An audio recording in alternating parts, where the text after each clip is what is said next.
This is all wrong. I shouldn't be up here. I should be back in school on the other side of the ocean. Yet you all come to us young people for hope. How dare you! Boring. Boring. Boring. Okay, you gotta work. Don't tell us what we're gonna feel. We're trying to solve a problem. Don't tell us what we're gonna feel. I'm not telling you. Because you're in no position to dictate that. Remember what you're doing. You're in no position to dictate what we're gonna feel.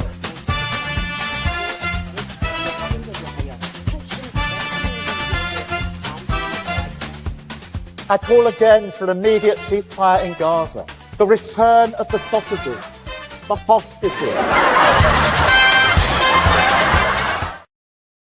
Welcome, welcome, one and all. Lembit Öpik here on Lembit Öpik Live, coming to you from Washington, D.C. in the United States of America. I'm here to talk about the station Unprecedented TV, and I hope you like and subscribe to it on YouTube. And we've got some pretty high rollers who are talking with us about freedom of speech and what we stand for. And I'm saying to them here at Unprecedented TV, we're ruthless with facts and gracious with commentary. And it seems to be a message which resonates with a freer country than the United Kingdom. So thank you in advance to all of you for your good wishes. I know you're sending them my way, as I have a whole schedule of meetings here in Washington, D.C. at Unprecedented TV. I want to talk about something else which is relevant to a building not far from where I am based here in Pentagon City. That's right, the Pentagon itself is pretty much visible from my window, and it's a beautiful sight, I have to say. Who knows what shenanigans go on in there, but one subject I'm sure they talk a lot about is the continuing malaise facing Volodymyr Zelensky in the Ukraine conflict with Russia. That conflict is not going well for Ukraine. There are millions dead, and mysteriously, it seems to have all but fallen off the mainstream media's reportage. Why is that? And is there any hope for the Ukrainians to turn the tables and win what must be looking like a very difficult campaign at the moment? Joining me now is probably the best commentator I know anywhere in the world on this. It's Warren Thornton. I'm in Washington. You're just next to Manila in the Philippines. How are you doing? Absolutely fine, Lembit. And can I just turn around and say, have a great time in Washington. It is obviously a great place to be. And of course, I hope you're very successful. Well, for all our sakes, I hope that I am too. It's beautiful. It's covered in snow. It's absolutely stunning, I have to say. The White House does create such an impressive image, and the Pentagon itself as well. So it seems like a fitting time for us to talk about the American status when it comes to the Ukraine situation. But I've noticed a lot of headlines recently. And these headlines refer to something which you can explain. It says essentially, or it seems to be telling me, that there's some kind of backtracking by the Americans. All unverified Starlink terminals will be disconnected in Ukraine, Defense Minister says. But maybe it's not backtracking, but it seems to be some kind of an offensive which is affecting Elon Musk's Starlink. What's all this about? They have a real problem, because what's happening is the Ukrainians use Starlink almost exclusively to launch their drones. Now, the problem is that Russia are breaking into the Starlink and using Starlink to guide their own drones to the target. And of course, very successful they have been too. And of course, now Elon Musk has had to slow down Starlink. So any drones that are used only travel anywhere between 75 to 90 mile an hour, making them easier to shoot out of the air. The big problem that they have here, of course, that just makes Ukraine's drones much easier to shoot out of the air as well. So, of course, Russia will keep breaking into, or keep able to piggyback their drones onto the Starlink terminals and use Starlink, or Ukraine's, shall we say, guidance system against them themselves. So, hang on. What you're telling me is that both sides are using the same system. They're both using Starlink to attack each other. How can that be? Well, the Russians can use their own one, but they find that Starlink obviously is quite easy to piggyback onto. So very simply, they will use that as well. And of course, the Russians are, as they move forward, starting to lay, should we say, optic cables and everything else for their own drones and everything else. But when they want to launch deep inside of Ukraine, and they can put 1,000 drones in the air. And at the moment, yes, they can put 1,000 drones a day in the air. That's phenomenal. And how many of them get through? I would say around about 80% of them get through. The Ukrainian air defenses, people would tell you, oh, they're very good and everything else. They're not. They're completely degraded. They have a hodgepodge now of systems. So they have like a Patriot battery here and one of those batteries there and one of those batteries there. And they try to interlink them. Now, they're still quite capable of bringing drones down. They even managed to bring down, for the very first time, an Iskander the other day. But that was because they launched a load of, shall we say, air defenses at once.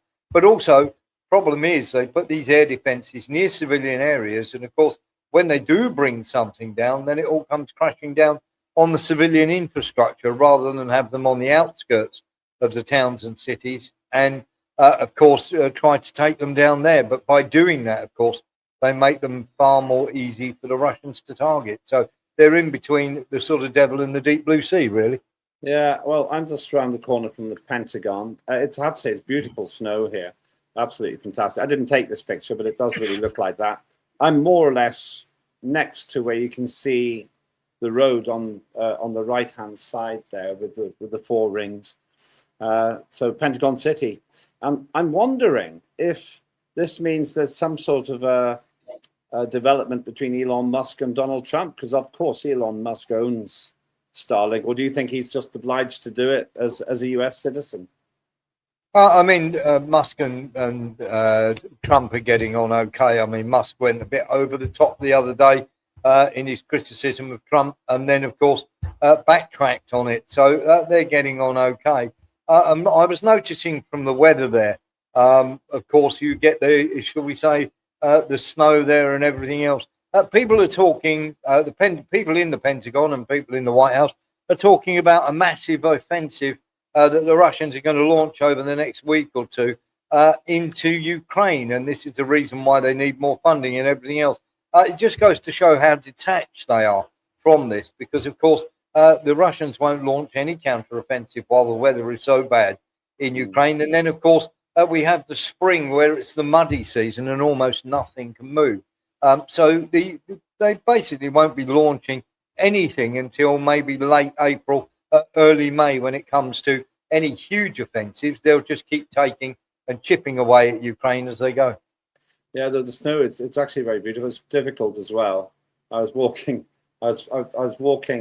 through this, and it's actually the snow, and on top of it, it's actually melted and frozen.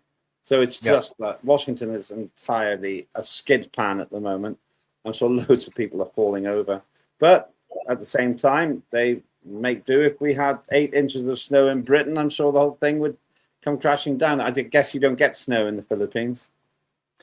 No, but here's a tip for you, and we learned this on army maneuvers.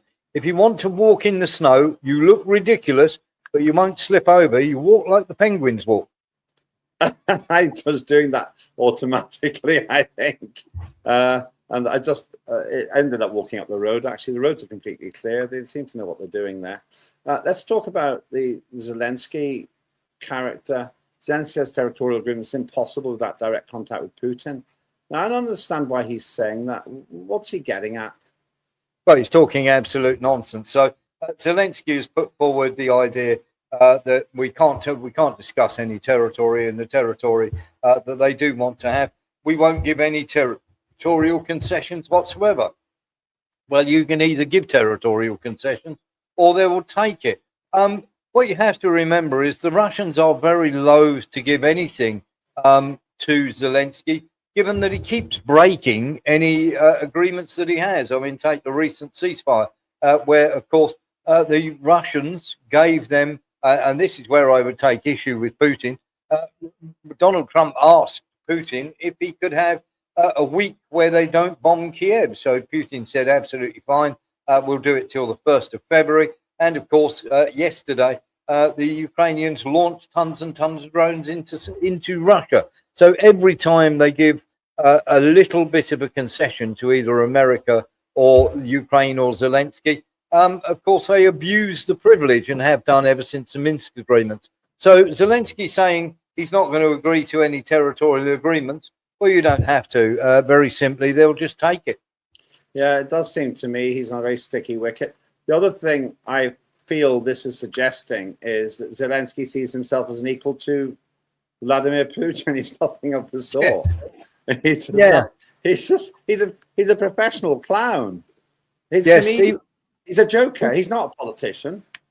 No, and he wants this because, of course, if he meets with Putin, and Putin will avoid this like the plague, this gives Zelensky legitimacy because Putin has already said that he's not the legitimate ruler of Ukraine or the legitimate prime minister of Ukraine.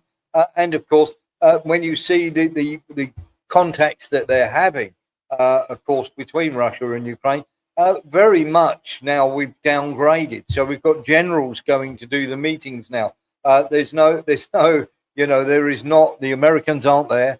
Putin's not going to be there. Lavrov's not there.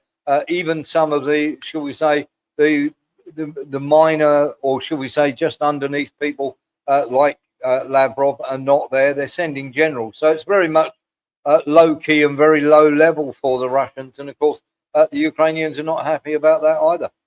Yeah, well, it's tough, really. I have to say that I think Zelensky's proved himself to being incapable, but the death toll keeps going up. Tell us about this.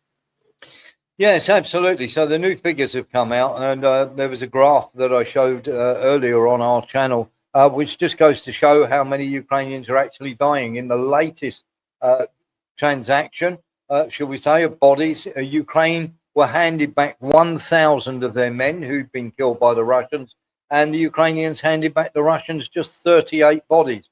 Now, this has been mounting and mounting and mounting. Over the course of the war, it's gone from round about even to 8-1 to 16-1. And now we've got 25 Ukrainians dying for every Russian. To give you a heads up, Lembit, 3,333 Russian bodies have been handed back by the Ukrainians since the start of the conflict. And very simply with the Ukrainians, over 28,000 have been handed back. That's just phenomenal. What? Yes. I know the reason, but just share why so many more Ukrainians. Why should anyone believe your figures? Why would so many more Ukrainians be dying versus as you say, the Russians? Because the mainstream media says it the other way around. Yeah, mainstream media is talking absolute nonsense. So what has happened, and you can see by the people that are fleeing the country, and I'll give you three factors why our figures are correct and the mainstream media is rubbish. And I'll do that at the end of it. So basically what happened is at the start of the war, it was about even. And then the Russians took Bakhmut. And that was when it really started to change. And the Russians started to rethink because the Battle of Bakhmut sorted them out. They lost 15,000 troops in the Battle of Bakhmut, and the Ukrainians lost 120,000. It was about 8-1. And of course, then we had the Wagner group who were just sending waves of men into there. And then the Russians started to rethink how they surrounded cities, just left one road open. The Ukrainians would try and use that road, and they would annihilate the Ukrainians. Now, over the course of the 4-year war, the Russian tactics have developed a lot better. And of course, more Ukrainians have died. And then, of course, you have the idiocy of throwing the people that they're capturing, beating up, throwing into vans, chucking them onto the front line.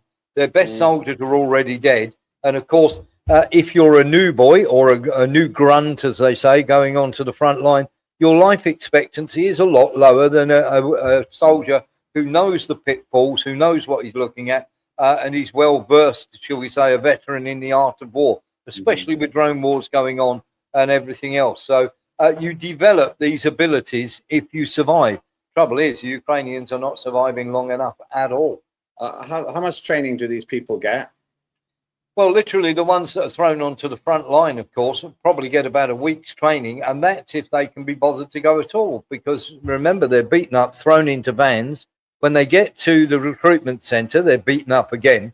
By the time they get on the front line, they're not trusted by the other soldiers because they don't want to be there.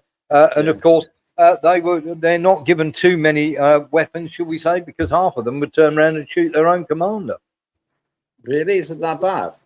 Yeah, I mean, the other day we showed a video of 2 Ukrainians surrendering to a Russian drone, and literally the commander behind them shot both of the soldiers. So this is going on, and the West are paying no attention to it. But I'll give you 3 reasons why it is our figures are correct. First of all, they've drafted over 60-year-olds. They've had 3 of these, shall we say, drafts and everything else. You don't, when you are beating people up and throwing them into vans and dragging them off the street while they're screaming their heads off, that's not conducive to you winning a war. Secondly, they are repatriating people from America and Germany. They're being met at the border and thrown onto the front line. And of course, they've tried to entice lots and lots of people and have started grabbing people over 60 and putting them on the front line. If you are winning, Lembit, you are not doing this. Stay with us. You're watching me, Lembit Öpik, from Washington, D.C., here in the United States of America, talking with Warren Thornton, who is our ace commentator on the Ukraine war. He's in the Philippines. Isn't it amazing what we can do and our teams in the United Kingdom? Of course, as Warren rightly says on his show, this isn't the only program that you can watch. We have an outstanding series called Dire Consequences with Claire Dyer.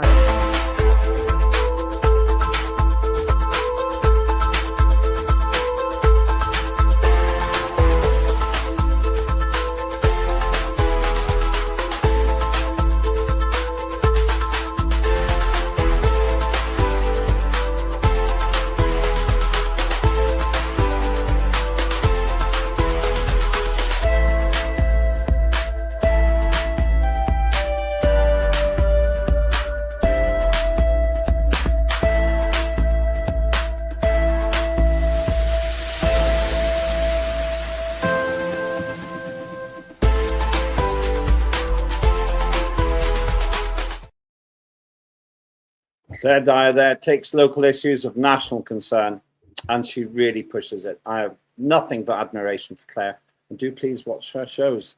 And you'll find the archive at Unprecedented TV on YouTube, and please do like and subscribe. For now, though, we're with Warren Thornton, who's in the Philippines, myself in Washington. Warren, here's a picture which I actually took, and it looks beautiful. People seem to be able to survive the snow here, and even though I love telling everybody this, Dr. David Viner from the University of East Anglia said 26 years ago that children just aren't going to know what snow is. I think there are 200 million people in America who might disagree with that. This one's for you. Can you name that aircraft? It's at the Smithsonian Institution.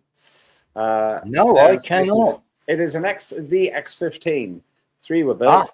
It holds the world record for an aircraft in terms of altitude and speed, 354,000 feet. It went up to, it did Mach 6.7, over 6 times the speed of sound. And it still holds those records, even though they were set in the 1960s. And that is one of the most impressive aircraft ever built.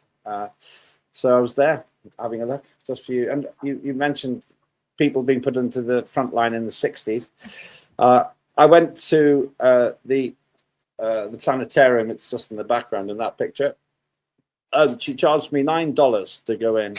It was only afterwards I realized that was the senior rate.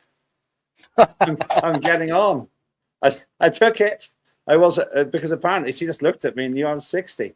Amazing. So yeah. Anyway, it's very impressive. And for those who think that Washington must be awash with drug addicts and people, folks here are happy. They are just happy, and they're polite, and the food's good. You know, you can eat junk if you want to, but it's a very agreeable place. I've got to say, when you're talking about over 60s, and I'm that side of it myself, here in the Philippines, they actually have they venerate the old people, because if there is actually a line at supermarkets and post offices and everything else where you can go and you get priority service because you're over 60. I might come there next. Who knows? More than likely, actually. And we both know why. But you, dear viewers, will have to wait and see. Warren's fixing up something pretty special. That'll be a special trip. Let's get back to what we were discussing, the death toll in Ukraine. Ukraine peace talks laid after Russia and US meet. It was unclear why the latest round of negotiations, which had been expected on Sunday, were postponed for several days. That's actually a slightly older story, but it tells the tale, like you were saying, that it seems to me that Donald Trump has gone off the boil with Ukraine. He's expressed frustration about Zelensky, and that Zelensky, apparently there was lots of foul language the last time Zelensky went to visit Trump in the White House. What's going on? Has Zelensky blown his relationship with Trump? Oh, he never really had a relationship with Trump. It was a case of the American expediency needs this to be over, because it has a problem coming up in 2020, at the start of 2027, when the elections happen, obviously in Taiwan, and they want to be free of the Iran situation. They definitely want to be free of the Ukraine situation. And in fact, the European Union have given the game away, because they've turned around and said, we need to be ready and in a position to fight Russia in 2027. Well, that's never going to happen, because the European Union is about as useless, honestly, about as useful as an ashtray on a motorbike. Now, the problem that we have here is, of course, as America want to divulge themselves over to the Pacific to deal with the China-Taiwan problem, they need to step away from Ukraine, and they need Ukraine to come to some sort of ceasefire and some sort of agreement with the Russians. Now, the Americans have sent Witkoff and Kushner over there to do a deal, and they're talking sort of money from minerals and various economic packages. The Ukrainians are talking ceasefires, and the Russians are talking, you've not demilitarized, you're not making sure that they definitely can't be in NATO. And the biggest problem, which Lavrov came out with the other day, is you are not making denazification one of your priorities. Indeed, it's become more, shall we say, neo-nationalized, with a promotion, of course, of not only Budanov, who was the head of the SBU, which is the Ukrainian Secret Service, and he's a known, shall we say, neo-nationalist, but also Christopher Freeland, who was once Canada's deputy prime minister, has now gone over and is now part of Zelensky's cabinet, looking after the finances.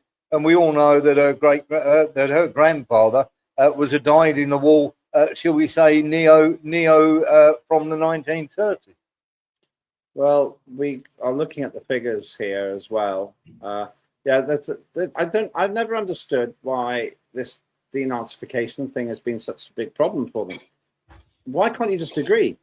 Just we don't want Nazification in Ukraine. Either it's not there or it shouldn't be there. Those are the two options.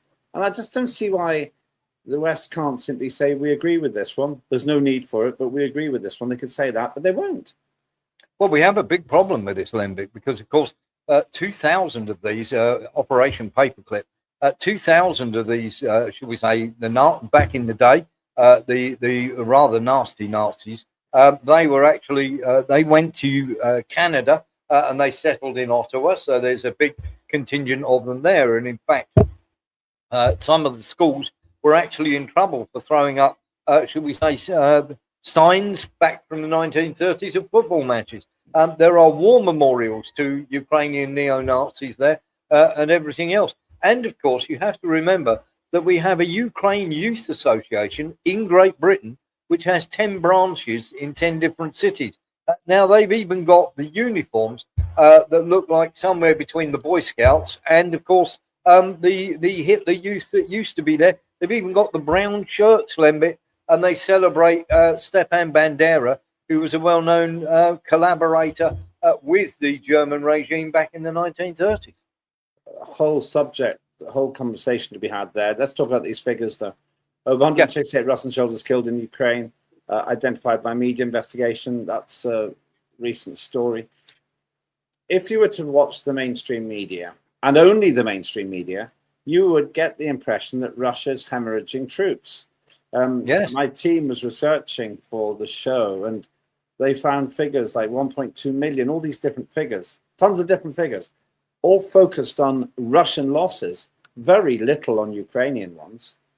Yeah, they don't want to tell you about this. So the figure of 168,000 Russian soldiers dead is pretty close and pretty correct. But you have to remember that there's 2.1 million Ukrainians dead. So you are talking around about 14, 15 to 1 over the course of the entire war. And of course, many of those soldiers have been buried. Many of those soldiers have been put into ovens and burnt so that they don't have to pay the money to the families. And of course, we have seen the mass cemeteries and everything else. And even the Ukrainians turned around and said that they only had, on January the 1st of last year, they only had 925,000 troops left. Now, just get this, for instance, Lembit. There was 82,000 Ukrainian troops in the army before 2022. Then, at the height of the summer offensive in 2023, 1 million in the army, 1.2 million in reserve. That's 2.2 million. They've since had 3 conscriptions where they've got people into the army. That's another 1.4 million, making 3.6 million. Add another 400,000 that have been beaten up and thrown on the front line, plus 100,000 mercenaries. That's 4.1 million men.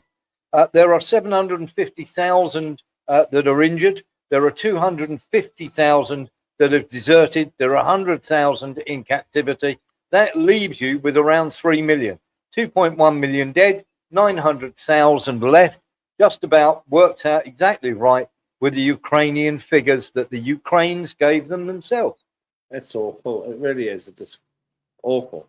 I tend to believe your figures. My opinion is that your figures are pretty accurate. What of Starmer in his endless claims that he's going to help Ukraine and so on?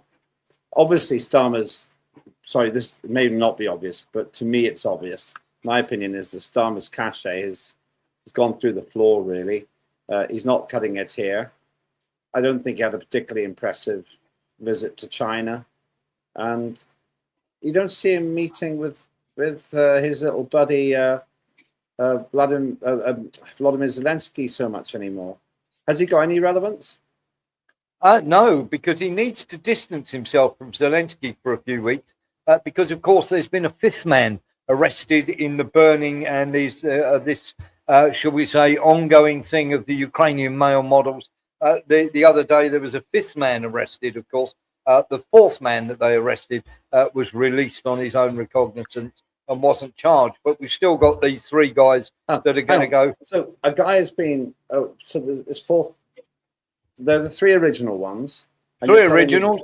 Yeah. Then a 4th was arrested, and the other day, just the other day, a 5th man that was thought to be implicated in this was also been arrested and has been released at the moment. How very strange. Yes. We're certainly not seeing that. Yeah, I think it's actually genuine in the national interest for us to know what's been going on there. We have to know, because if there's nothing to see, then we should know that. If the Prime Minister has been in real danger, we should, it's so cringy that when he starts hugging. It's just so unprofessional. Look at them. It's like Starmer just doesn't know what he's doing, and Zelensky just doesn't look. He just doesn't look the part. He always dresses in these strange ways. I'm no great dresser myself, but if I was the Prime Minister of a country or the President of a country, I'd probably try a little bit harder. Just have a look at the cat there, Lembit. He's not having a bar of it either, and takes off in a different direction. Here's the thing, though, Lembit, and of course, Keir Starmer is the gift that keeps on giving. He's never been about Great Britain. He's always been a globalist. He's always meddling in other people's affairs in other countries. And he is the gift that keeps on giving. I mean, in China, he has looked so out of his depth. It's incredible. Yeah. He's actually been moved by the Chinese foreign minister because he wasn't walking in the right direction. The Chinese foreign minister actually grabbed hold of him by the shoulder and moved him on the red carpet. It was quite incredible. It's just so bad.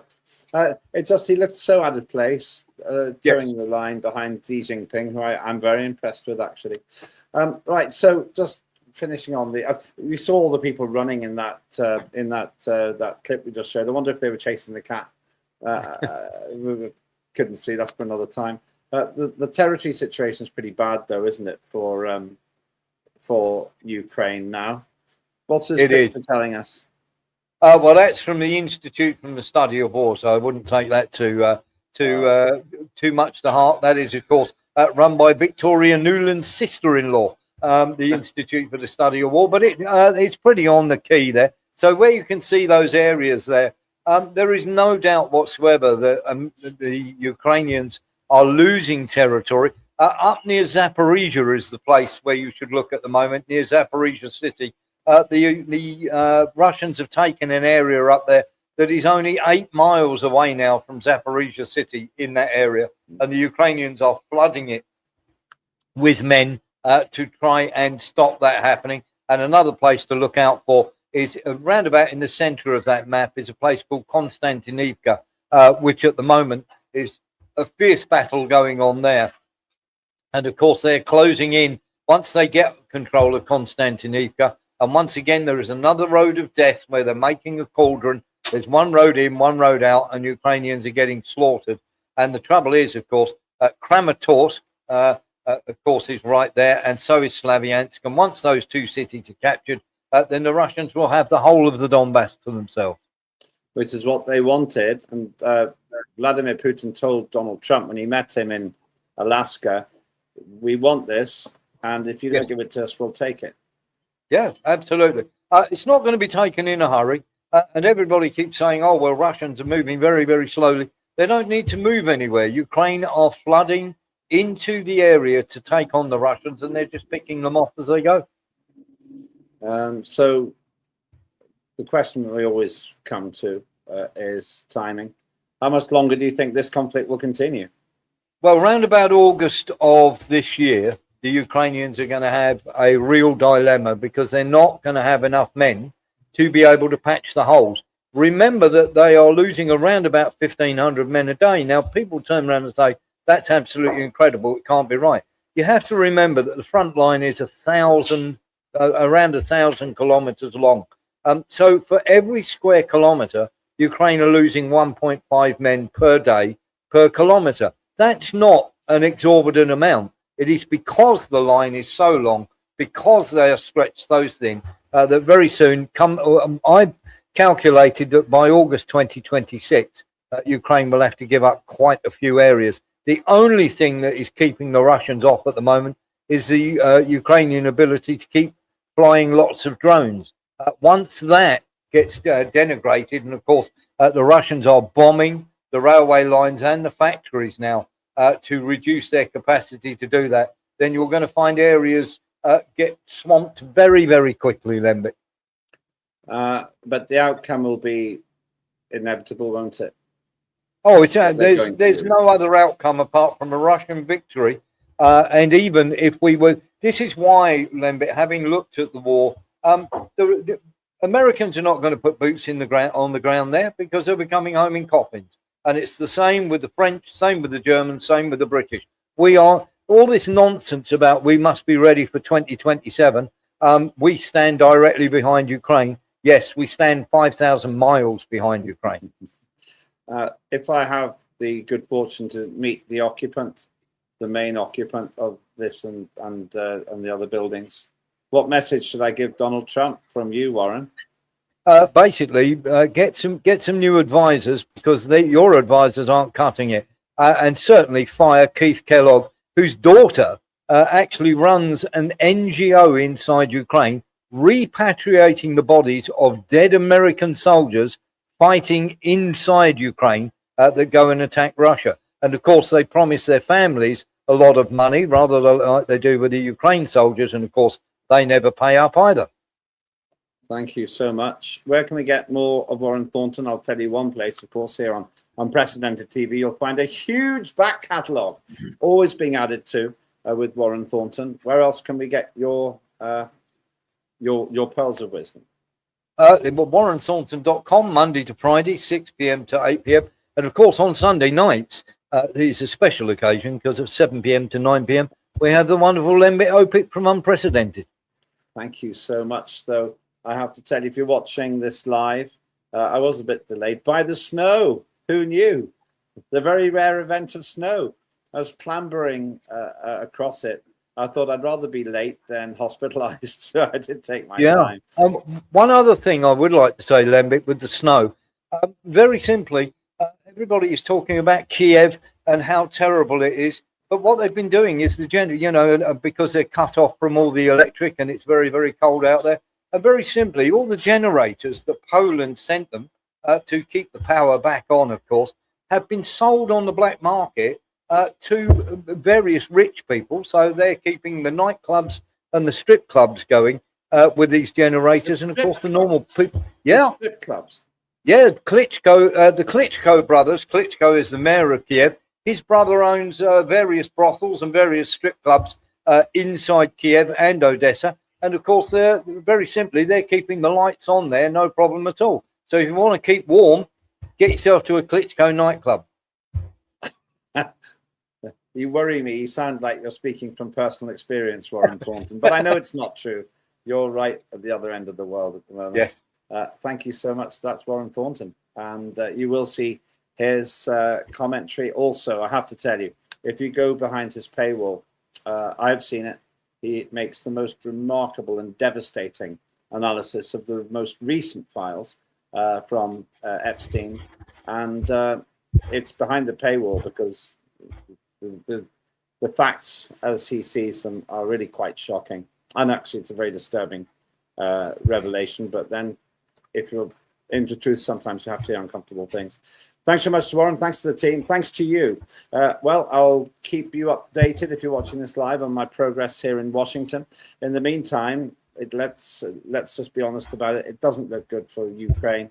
I don't personally think that the situation is going to improve much for Volodymyr Zelensky. And then isn't it interesting that those photo opportunities that used to be a dime a dozen, use a US phrase, are thin on the ground indeed. Maybe people like the esteemed leader of the Labour government, Keir Starmer, are realizing that hanging around with other unpopular people doesn't make you any more popular.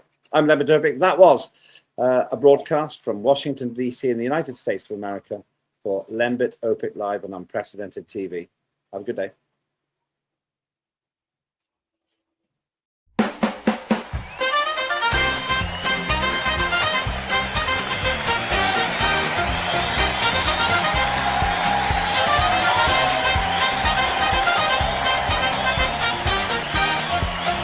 Immediate ceasefire in Gaza.